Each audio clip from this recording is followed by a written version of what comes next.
Today we're talking about something that affects every single one of us, but especially my nurse moms out there who are grinding those 12-hour shifts. We're talking about pain. Now I know what you're thinking. Yes, I help people with their pain. I'm a nurse. I can handle a little discomfort in my body because I'm dealing with people that have bigger problems. And here is what I want to tell you. Your pain, your discomfort is stealing from you. It's stealing your presence. It's stealing your joy. It's stealing your ability to be fully there for your patients, your kids, your spouse. We can't keep pushing it off and ignoring it because it's taking this mental, emotional toll. It is adding to your stress bucket in a huge way. Let's dive into this conversation about the hidden cost of pain and what we can actually do about it. Yep, let's do it. Hey mama, are you overwhelmed by your full, blessed life? Do you feel stuck in the messy, mundane middle? Then I'm so glad you're here to take a breath. Hey, I'm Shan, RN, holistic wellness coach, and a mom to four that went from perfectionism, control, and lots of anxiety to intentionally living through simple solutions and so much peace. If you are done with the stressed out life, hot mess express type of motherhood, then heat up that coffee again and let's live holistically well in the middle. Let's go. Let me paint a picture for you. One we know all too well, one we have lived out many, many times, but you're in room 412 with Mrs. Johnson. She's telling you about her chest pain, her anxiety about the upcoming procedure. You're nodding, you're charting, you're doing all the right things, but in the back of your mind, there's this constant drumbeat. My feet are killing me. My back is screaming. I cannot wait to sit down. Just 4 more hours, 4 more hours. You can do it. Sound familiar? I cannot tell you the many times that this occurred, especially while being pregnant with my first child. With your first, there's so many changes in your body. It's a constant discomfort or type of pain. And here's the truth. We don't talk about this enough in healthcare, but you cannot truly be present when you're in pain, when you're not well. Think about it. When your body is constantly sending you pain signals, your brain has split its attention. Your brain can only handle so much. So part of you is with Mrs. Johnson, and part of you is monitoring your own discomfort. Part of you is calculating how many hours until you can take off those shoes and collapse on the couch. And yes, your brain is complex and it can have multiple thoughts at the same time. But when there's this constant thought that runs, it does affect your emotions, your mental state, obviously your physical state. There is research that backs this up. Research shows that both acute and chronic pain do not just affect the physical body, but they deeply affect the brain, emotions, and mental health. Chronic pain has been strongly linked to increased anxiety, depression, brain fog, impaired decision-making, yes, and reduced work performance because pain keeps the nervous system in a constant state of stress. The brain uses many of the same pathways for pain and emotion, so when pain goes unresolved, it drains cognitive energy. It disrupts your sleep, elevates cortisol, and it makes it harder to focus. You have harder time regulating your emotions. I find that to be a big one. And you can't fully function at your highest potential, either at work or at home. Again, it affects your cognitive function, your emotional regulation, and your ability to connect with others fully. And as a nurse, connection is our job. Presence is our superpower. But how can we be present when we're in pain? I was coaching a client recently and a nurse, just like you, and she was telling me something that just broke my heart. She was so fatigued, what I like to call high functioning fatigue. We live this life of the stressed out job, but it's what we love. It's what we're good at. It's what we do. And then we take that over to home and we're the same way. We have systems and routines and things run like a well-oiled machine and we are doing it. And then we wonder, why am I so fatigued? And why am I so tired? Like I'm doing all these things not bad and nothing's really aggravating me. I don't feel burnt out in any way. I don't feel like I have even compassion fatigue as a nurse. I just feel fatigued. And that's what I call high functioning fatigue. And she was sharing that she felt this way. And if she just had better energy, then she would feel better with her kids and for her husband and for her patients. And the reason I bring up fatigue is because pain sucks out our energy. It uses every ounce that we have because all our resources internally are going towards that pain source, and they are pumping the blood there. They're healing there. They're doing so much work there. And so we don't have any more extra resources for energy to be placed elsewhere. And so that hit me hard because I know so many of you are feeling the same way. There's just this constant, it might not be an acute pain. It might not even be a chronic pain that you can pinpoint, but it's a fatigue that is drawing out energy, and you can just say your body is fatigued to almost the point of pain. And literally, when you keep going down that stress curve through fatigue, you will enter pain. That's where it comes. When our bodies are fatigued, we do experience pain. While thinking about this stressor of pain, I heard a story from a well-known Christian artist, Forrest Frank. Maybe you've heard of him. And he actually experienced acute back pain when he broke his back in a skateboard accident. And he was miraculously healed in 2 weeks. But what was crazy was this Instagram video that he shared that accidentally got recorded of him getting out of bed to use the restroom and then getting back in bed. And he said during those days that was the most excruciating pain, was having to get up and move. He learned through that experience that if he solely fixated his eyes on Jesus, literally visualized just Jesus and said the name Jesus out loud, just on repeat, that is the only way he could make those movements in and out of bed, and the only way the pain subsided. And he, on the Instagram video, he was relating it to Peter. When Peter was walking on water, he was walking towards Jesus on the water, doing the impossible thing, a miracle. And what happens? He takes his mind off of Jesus and looks at the waves. And that is the moment he starts to sink. So he was saying, if I take my eyes and my direction, my focus off of Jesus and onto the pain, then I feel it. But if I stay fixated on Jesus, I get through it. I'm not saying it's always simple, and I'm not saying you just have to fixate your eyes somewhere else and not on the pain and it will go away. But I am saying there's something so powerful about where we place our attention. So I'm not a pain coach, but I am attuned to the things that cause stress in our bodies, which pain, it's a stressor. And I was hearing pain, all around me in this little season of a few months. And I started pulling on that thread. And I was listening to a podcast with a pain coach, also a nurse. Her name is Honey Hall. And I think she's actually going to be on the podcast in the new year, which is so exciting. But she was sharing a story of this man. It actually ended up in a medical journal because of how astonishing this story is. But he was a construction worker, stepped on a nail. The nail went through his boot. He was in so much pain. They literally had to sedate him, not just pain meds, but sedate him to get the boot off of his foot. And when they finally did, they removed the boot. They removed the nail, only to find out the nail didn't go through his foot at all. The nail actually went in between his toes.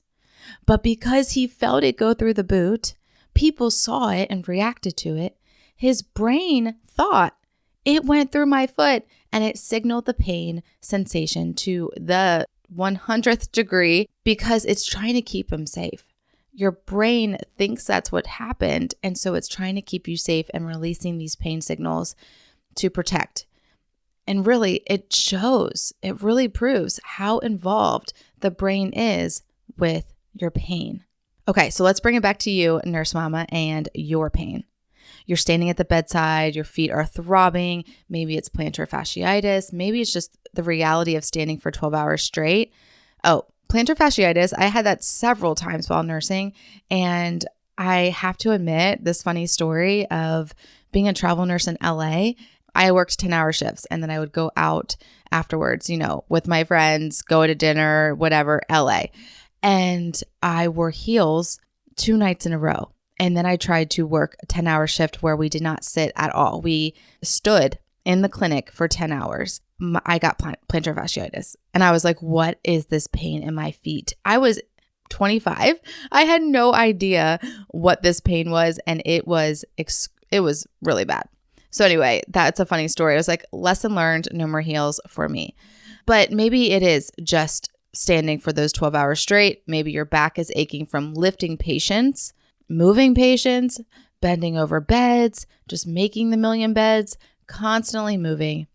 And what I want you to think about is, where is your focus going? When you're talking to your patient about their pain, their fears, their needs, where are you? Are you fully present with them? Or is part of your brain already checked out, already focused on your own discomfort, already counting down the minutes? And this isn't about guilt. Please hear this. It's only about awareness. Because once we're aware of how the pain is distracting us, we can do something about it. People often say they want to be present. They want that to be a characteristic trait of them or something that they strive towards is presence. But a lot of times it's our pain that is stealing our presence and we don't even realize it and we're not even aware of it.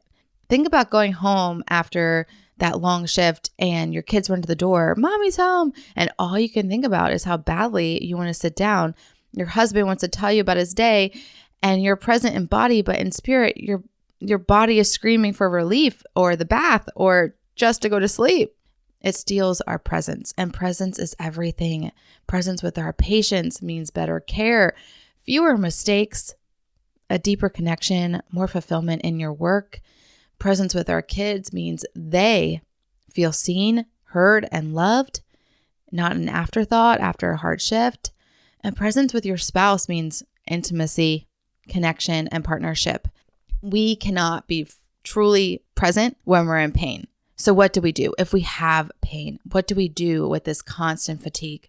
I have one solution that I recently was introduced to. It is a insole that goes in any shoe. So this company is called AirFeet, and I was introduced to the founder and creator of this insole because of my podcast. He actually listened to the pod, shared it with his nurse daughter, and then emailed me and shared with me his company, which is also local in Indiana, and sent me a pair of AirFeet. Well, he didn't know what size I was, so he sent me 2 pairs. And so my husband got one and I got the one that fit me, and we are obsessed. I'm telling you, I have them in my walking shoes. I transfer them to different shoes. They just come in and out. They go right over your other insoles in your shoes and they just come in and out so easily. It is like walking on air. What I also love is their mission. AirFeet was created specifically to reduce pain in individuals so they can perform better and be more present. That is their mission, to give you back your presence by reducing your pain.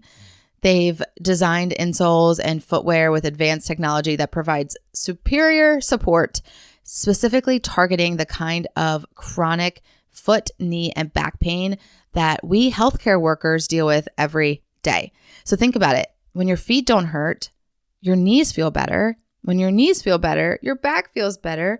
When your body isn't constantly sending you pain signals to your brain, you have more mental energy. You have more emotional bandwidth. You have more capacity to be present. The research is very clear on this. Reducing physical pain doesn't just make you more comfortable, but it makes us better at our jobs. It makes us better parents, and it makes us better partners. And so AirFeet understands that pain isn't just a physical issue. It is a performance issue. It's a presence issue. So that is why I've partnered with them. You can actually check all their different insoles out at airfeet.com and use the code SHAN20, SHAN20 at checkout for 20% off. The link is also in the show notes. Be sure to get your discount because I genuinely love this company. I genuinely am obsessed with these AirFeet insoles. So go try them with my link in the show notes. Now, tips. How are we going to reduce some of this pain? How are we going to address this pain? And it's not only about getting the right insoles, right? It's a holistic approach. because it affects your whole person. It needs to be addressed holistically because healing one area helps restore others. They're all connected. So let me give you some practical tips. Number one, don't ignore it. I think we do that so well. We care for everyone else. We don't care for ourselves. Just take a little mental note. Where am I feeling discomfort? Like literally today, I have this little pinch that is like, in my shoulder blade. I can't ignore it because it was definitely interfering with my mental energy as I was getting my 5-year-old dressed and ready for school and putting his coat on and his shoes on. I was like, kept thinking about it. So I need to address that today. I don't need to keep ignoring it because if I ignore it, it's going to get worse, A, and B, I'm going to continue to have those moments where I'm trying to help one of my children and I keep thinking about this pain. Don't ignore it. Number 2 is we have to retrain our nervous system. I talked about this in episode 206 with disrupting your autopilot and the same kind of concept. We've already talked about how crucial the brain is playing in your pain signaling. This is where you are going to help your brain know what is safe. When our pain coach comes on in the new year, she will talk more about this because it's really fascinating how she coaches clients through their retraining of their nervous system when it comes to pain. Number 3 is, invest in quality footwear and support. This isn't optional. You're on your feet for 12 plus hours. Your shoes and insoles are not the place to cut corners. And I know it's a game sometimes to find out which support really helps you. So play that game, okay? And next is stretch. Stretch before, during, and after your shift. Set a timer if you have to. Take the 2 minutes every few hours to stretch your calves, roll your feet, stretch your back. These micro breaks are going to be so important to prevent major pain and injury. My husband has been through a very stressful, so a lot of stress on his mind, actually, not his body, but on his mind. But we are holistic beings. So don't you know the stress that's in his mind, his mental stress is coming out in physical manifestations. He is having symptoms all over the place. His eye, both hamstrings, his knee, his back. He is in pain. I'm talking in pain. And this is just coming from getting out of bed. So we have to stretch. We have to take care of our body. We have to do these things that support our body, like recovery techniques. And that's another one. So create a post-shift recovery routine, Epsom salt baths, compression socks, elevation, cold plunging, sauna, whatever your body needs. Maybe just get in your cold tub. It helps so much when you recover properly. Figure out a routine that works for you. Figure out one that you can actually do. Because if you can't do it, doesn't matter how amazing the routine is, but if you can't actually implement it, it doesn't matter. So do one that you can actually implement. Another one is practice the Forrest Frank principle, we'll call it. When you notice pain starting to dominate your thoughts, intentionally redirect that focus. Fix your eyes on Jesus. Next is address it early. Don't wait until you're in agony, but when you start to feel something arise, see the physical therapist, get the massage, try the acupuncture. See the chiropractor, use essential oils, treat your pain. Basically, treat it as you would a patient or a family member. And lastly, pray over your body. Invite God into your pain. Ask Him for healing, for strength, for the ability to steward your body well. Thank Him for your body, for carrying you through the hardships. Speak life and healing over your feet, over your back, over your body. Our words are so powerful. That's another thing. Speak out loud health over your body, over the fact that you do not have pain. If you continue to say out loud, I'm hurting here, I have pain here, I am in pain, your brain hears that. It knows that. That's the constant signal going back to your brain. So speak life. Speak healing. I'm healed and whole in Jesus' name. All right, Mom, I know you're out there doing the hardest, most beautiful work. You're caring for people in their most vulnerable moments. You're holding space for their pain, for their fear and suffering every single day. But you can't pour from an empty cup. You can't be present when you're in pain. So I'm giving you the permission. Actually, I'm going to challenge you because I know you are high functioning and you love a good challenge. Take your pain seriously. Invest in solutions. Invest in your treatment care. Implement these practical tips I gave you. Fix your eyes on Jesus and experience relief. Your patients want you to be present. They need you to be present. Your kids need you to be present. Your spouse needs you. And you deserve to be present to your own body, your own mind, your own spirit, your own life. So take care of you like only you can. And if you're dealing with pain right now, some kind of acute chronic pain, I want to help you. I want to pray over you because I said, yes, pray over yourself, but I want to pray over you too. So message me on Instagram at the Shan Wright and DM me, and I will voice message you a prayer over your body. We know prayer is powerful. So may the peace of God be with you. Shalom, shalom. Hey, Wellness Warrior. I pray that blessed you. And if so, it would bless me big if you would write a 5-star review and subscribe on Apple Podcasts. Not only would this make me super happy, but it will allow for others to find this show too. Also, I love to chat over on Instagram, so make sure to take a screenshot, share to your Instagram stories, and tag me at the Shan Wright so I can see it and we can keep chatting and bring other moms to chat with us. Until we get to chat again, mama friend, may the Lord's face shine upon you and give you peace.